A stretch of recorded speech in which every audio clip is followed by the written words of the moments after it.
Hey guys, what's up? Nate here. Welcome back to the channel, and today we are checking out a brand new synth from Tracktion, the same company that does Tracktion Waveform, the free DAW. They've got a bunch of cool synths. I've been playing around with some of them, including FM, which they came out with recently, which is super powerful FM synth, as well as Hyperion. But today we're going to be checking out Abyss, and it kind of excels at doing big sort of ambient soundscapes, textures, and drones. And it has a really, really unique interface. We're going to dive in and we're going to check this out. Right, here we go, guys. This is Abyss, and it sounds a bit like this.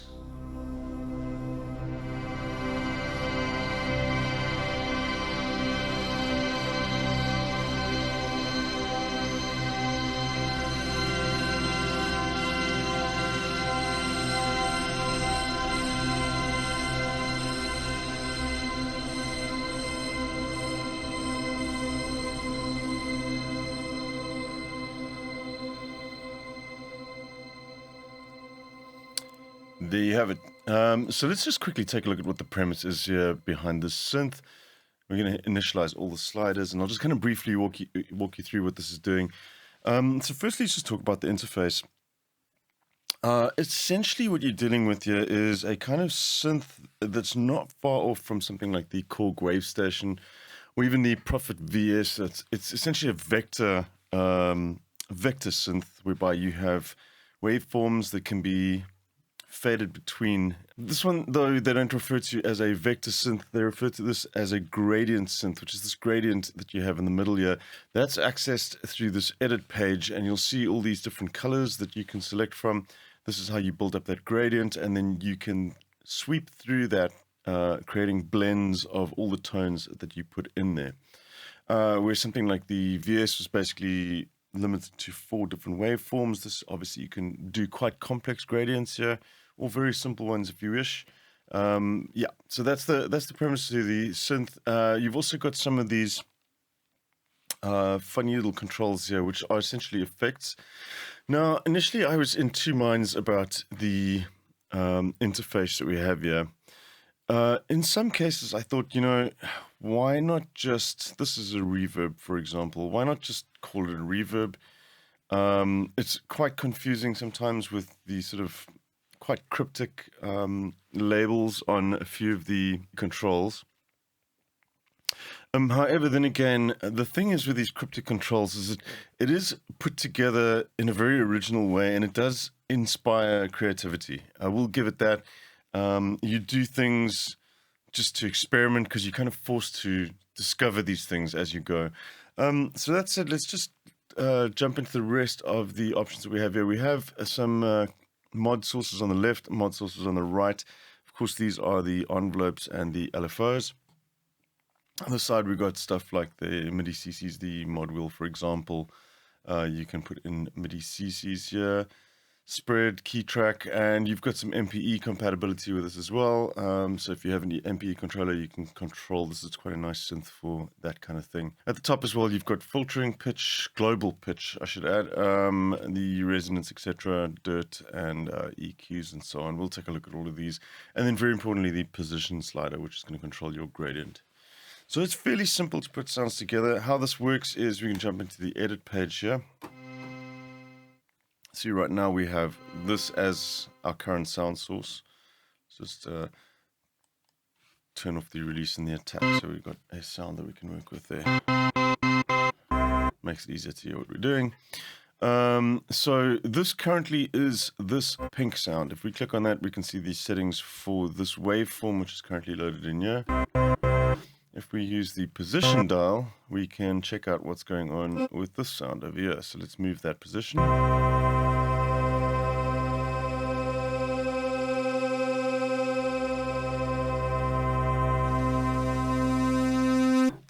As far as I can tell, it's essentially a fade that's happening. There's no sort of morphing or actual synth processes going on here. You've got a bunch of wavetable or bunch of audio files, essentially, not wavetables. Bunch of audio files which you can load in, and then you have some controls at the spectral level as well. It's a bit like additive synthesis almost, or spectral controls that you can take away from. I actually imagine not additive synths. It's most likely spectral processing. Not unlike some of the stuff that you have in like Backbone from Steinberg. I'll take a look at those controls for you now as well. But what you can do now is, let's actually, we can double click to remove those, and we'll just have black and black. There we go. So now I've got a clear gradient here. We can scan through all this whole palette of colors here, find some tones that we like, and they're kind of grouped into areas where they're kind of similar.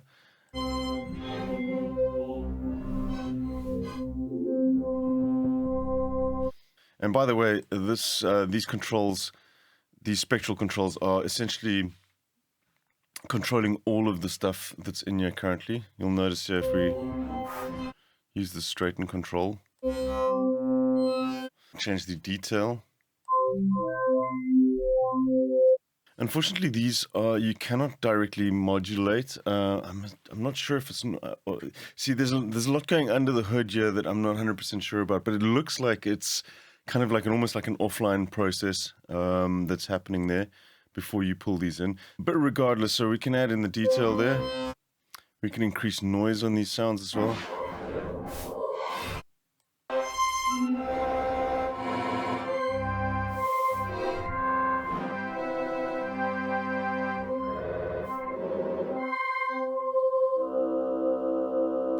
Quite like that tone. So once you find a tone, you can bring this tone into your gradient. It's currently fading between nothing and that tone. Let's find something else to go with this. Okay, let's mix that. We've got a kind of vocal tone there already. Let's mix it with this.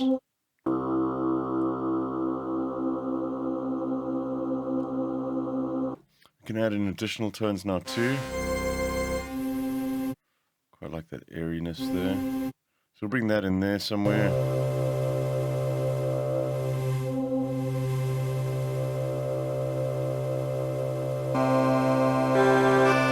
So for the sake of this demo, we're going to keep this quite simple. I've got a gradient in here now.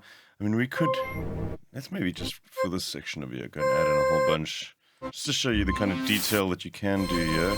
So you see you can get quite detailed, fine gradients in here, and when you get that position knob over here, listen what happens to these.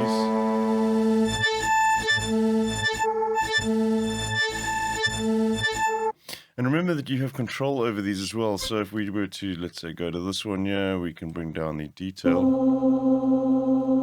And let's maybe pitch this one up 12 semitones, and straighten.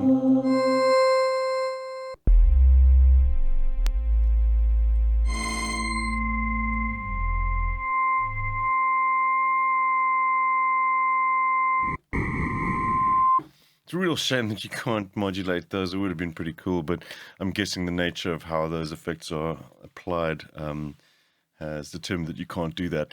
But yeah, so you can see, you can almost kind of create little sequences with this as well.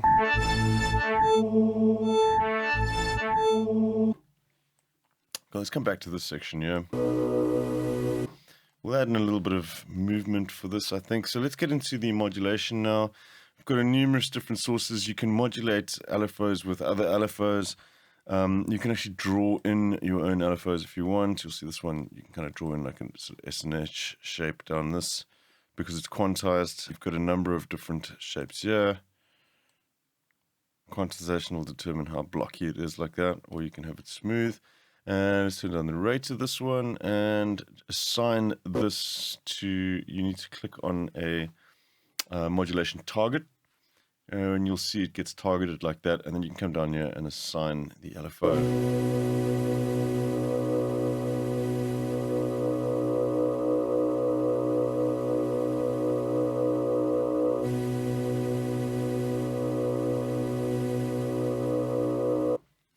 So we've got a bit of movement happening now. We can do the same for things like the filter.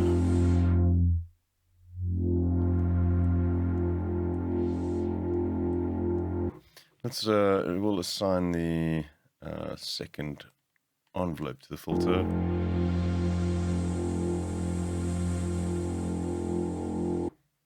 pans. We're going to create a pad now as well, so let's just the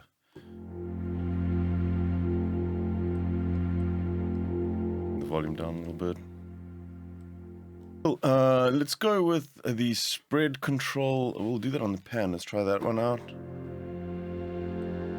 Actually, the spread doesn't give us that. We can try that on the... Some of these will not accept certain modulation types. So let's try the cutoff. So that's giving us like an offset for the cutoff. Like I said, you can modulate modulators with other modulators. So let's take this spread control. Unfortunately, once again, it's not going to let us modulate that one. I would have liked to have modulated that with an LFO.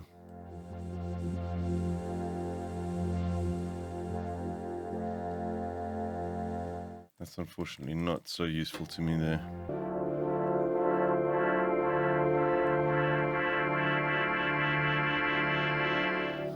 Let's, we can modulate the rate, for example, with our envelope as well.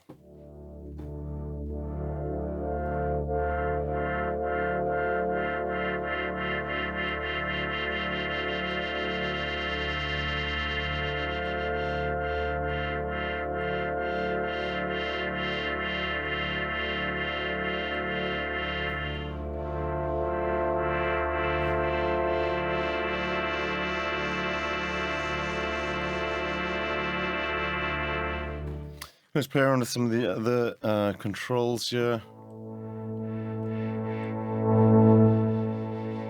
It's kind of almost like a tilt EQ. This kind of like more brightness, more bass, for example. I want to also modulate this pan. Let's do that with this.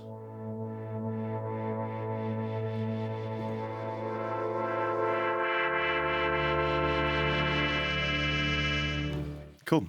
Let's take a look at the effects now. So I want to jump back into the effects section here.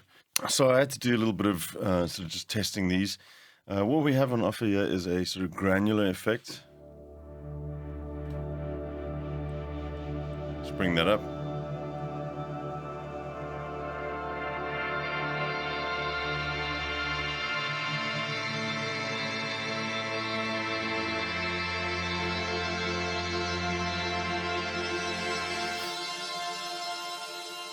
So the halo control is essentially just the brightness of it. It's like a filter. I would have liked a little bit more control over the actual grains, sizes, and such themselves. You've got a number of different algorithms you can use here.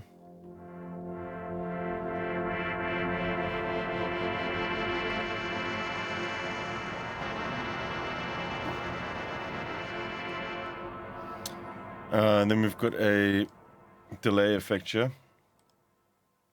Regular delay, ping pong delay.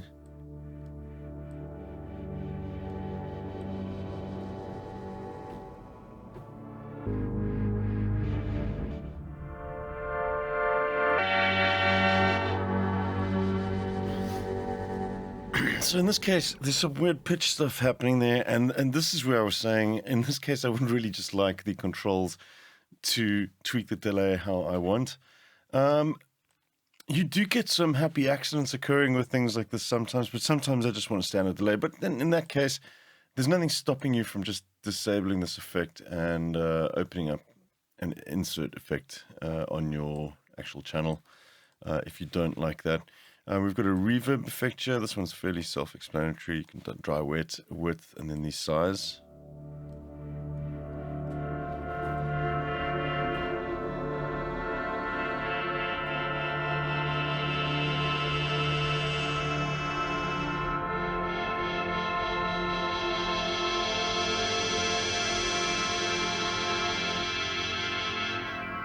And the last one's kind of like a phaser effect.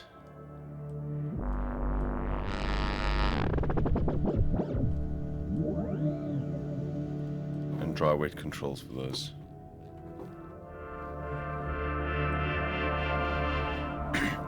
So, as you can see, the effects section for me, while I think they look great, and I think they're pretty cool effects that you can get out of it, I would have liked this to be a little bit more hands-on, but I do love the way that this works. I think this is a really interesting method of kind of finding tones and changing sounds, or changing your oscillator sources, essentially.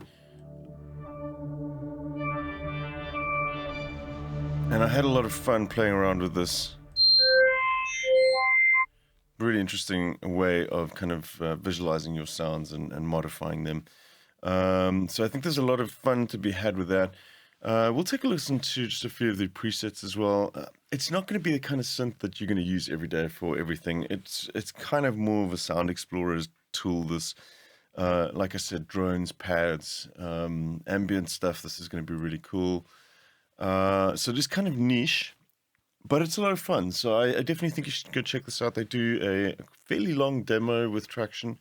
And I think it sounds great. There's fantastic presets in here as well. We're going to take a listen to some of those. Let's check this out.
A couple of the more synthy sounds.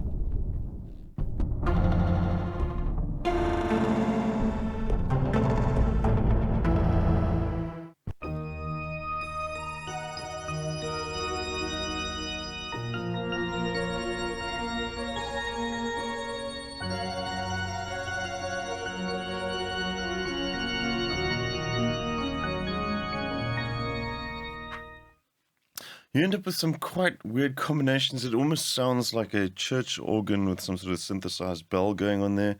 Very interesting stuff. These are not EDM patches that you're going to be finding in this thing. They're all quite avant-garde and very different, very original. It definitely has a sound. A lot of this kind of stuff for me sounds like it would be perfectly in home in any sort of documentary about the solar system or anything like that. It's got a super deep, spacey kind of sound. A lot of it sounds underwater almost as well.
I kind of feel like I need an MPE controller to get the most out of this. I think this kind of stuff would really excel as soon as you got to that per key control to change certain notes in a chord, for example, with an MPE controller. That was the last feature that I wanted to just talk about, which I quite liked, was this sort of key zone editor, well, not key zone editor, key track editor, essentially, which works as a mod source as well. Instead of just giving you a typical key track like you'd have in a lot of sort of traditional synths where you have a positive or negative value, and so let's say, for instance, a low note would give you a lower value or a high value, and a high note would give you the opposite. This one you can actually draw in nodes like this, and it becomes quite interesting assigning this to certain parameters, because now your key tracking on totally different notes would give you different values. So let's say, for example, if we wanted to do key tracking to our cutoff. Now take a look at what happens if I turn the cutoff all the way down, and we'll assign the key track to the cutoff. Take a look now, we're in the lower registers. As we move up, so I'll just kind of sweep through the keyboard. Might have to raise that up a little bit for you to hear what's going on.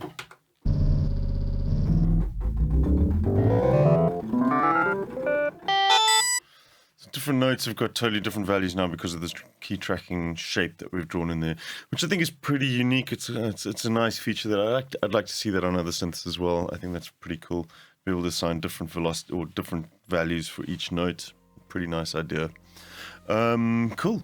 That's pretty much it. Like I said, it's not going to be for everyone. It is very niche, but I do think it's worthy of checking out. Go to Tracktion, get the demo version. I believe it runs for 30 days, I think.